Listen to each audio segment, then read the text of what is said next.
meditate each day to increase my awareness of the divine power within me. Through meditation, I'm able to realize the beauty, grace, and love that directs my life and fulfills my deepest desires. So everything on this program up until now has been foreplay. This is the orgasm, all right? And even though the higher part of us knows that foreplay and orgasm are all the same, the ego part of us says, yeah, but I want it now. And we still are encapsulated in that bag, aren't we, of skin.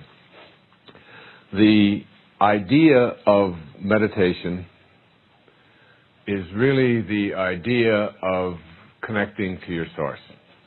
If you've heard what I've said throughout these tapes, you will know that the way that you make contact with your source is the way Melville described it when he said God's one and only voice is silence.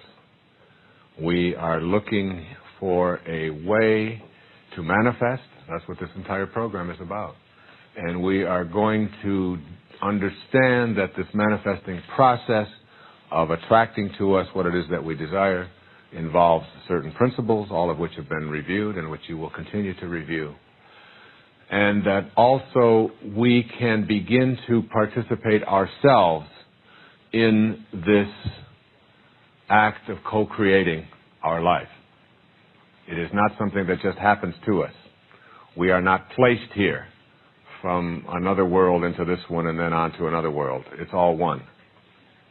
Just like the plum tree that we talked about earlier and the plums. So we grow out of this world.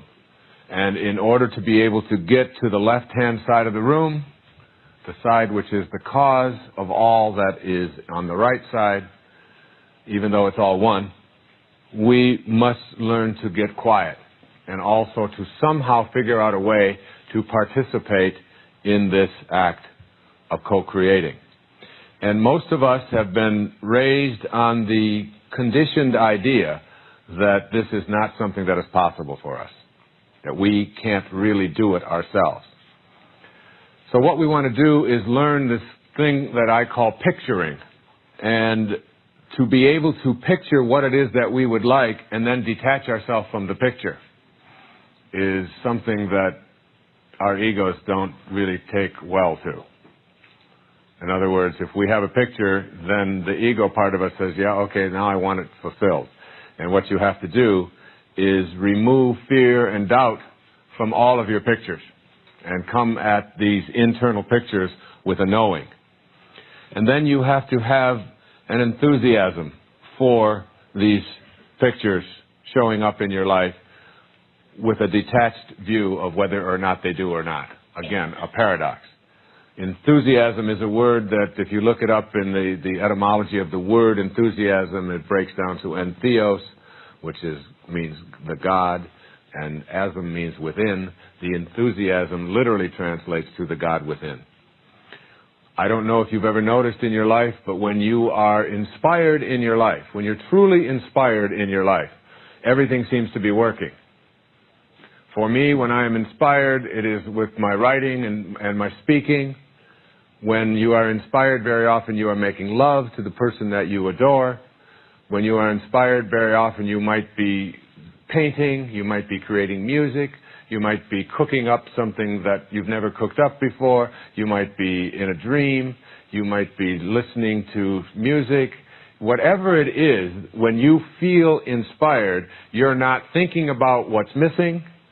You're not thinking about whether or not you have enough money to do what you want to do. The money seems to take care of itself. You don't think about any of your ills, any of your pains, any of your struggles. That's all, for the moment of your inspiration, those things are all gone from your life. And why is that so? Why does the moment of your inspiration seem to be devoid of all of the ego-centered kinds of things about your self-absorption and your fears and your doubts and you're not having enough money and you got pains and you got all of these things? Why is that? Because the word inspire really comes from the concept of inspiration. To be inspired means to be in spirit. And when you are in spirit, you have transcended the physical side of you. And meditation puts you in spirit. It takes you out of the world of the physical and all of the ailments and all of the struggles and all of the fears and all of the doubts and all of the anxieties, and it puts you in spirit. And when you are in spirit on purpose, everything is working. Everything is working. I remember the story of Sir Laurence Olivier, who had given one of the greatest performances of Hamlet that had ever been given in history, someplace in, I think it was at Oxford in England. And they had given him a 20-minute standing ovation, and it was this rousing thing, and he went back to his dressing room, and one of his friends came into the room and said, "That was fabulous. There's never been an interpretation of Hamlet like that." And Sir Laurence Olivier said, "Don't you think I know that?" And he was very upset. And his friend said, "How could you possibly be upset after that, giving that great performance?" And his response was, "But I don't know how I did it and if I can ever do it again." And that's almost the inner kind of energy that drives us. When we get inspired, we know there's something else working. We know something else is there with us, supporting us, guiding us, helping us. Somehow we know we're not doing this thing alone, as I know right now as I'm speaking. Many of the examples, the stories, the things that have come out in this live presentation, I had no idea that I would be using or saying when I came up here. And yet, when you get inspired, when you get in spirit, you're not alone.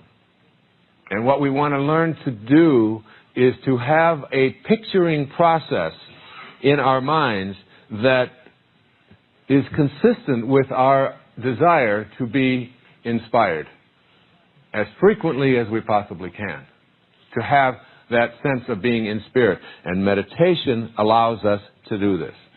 When you are able to be inspired, what you want to then begin to do is to be alert for the first sprouting of seeds of your manifestation. You want to be looking but not demanding.